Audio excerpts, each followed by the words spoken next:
We see patients of all age groups coming to us for rectal bleeding, and more commonly in the young, we see the bleeding from conditions like hemorrhoids or piles, even more life-threatening ones like colorectal cancer. Hemorrhoids are essentially normal tissues in our body, and they help to maintain continence. If the stools are too hard or they are too loose, sometimes the hemorrhoidal tissue can swell, and if they swell, they can bleed. Rectal bleeding can come in many forms.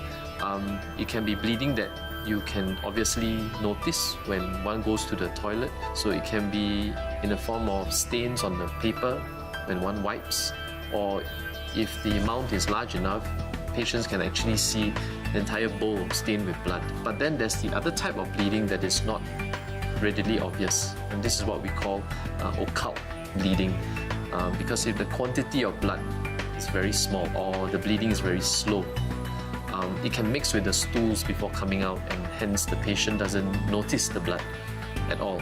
So really we look at the type of bleeding and the age of the patient, the profile of the patient, whether they have family history of polyps, cancer, whether they are over the age of 50, before we make the appropriate choice of investigations. Depending on the severity of bleeding and the severity of the hemorrhoids, usually it involves a combination of lifestyle modification, from dietary modifications to even toileting habits, to medications. If patients don't improve with these measures after a period of maybe a few weeks, then, or if they're very severe at the start, then there are various types of surgery that are very safe and effective to treat hemorrhoids.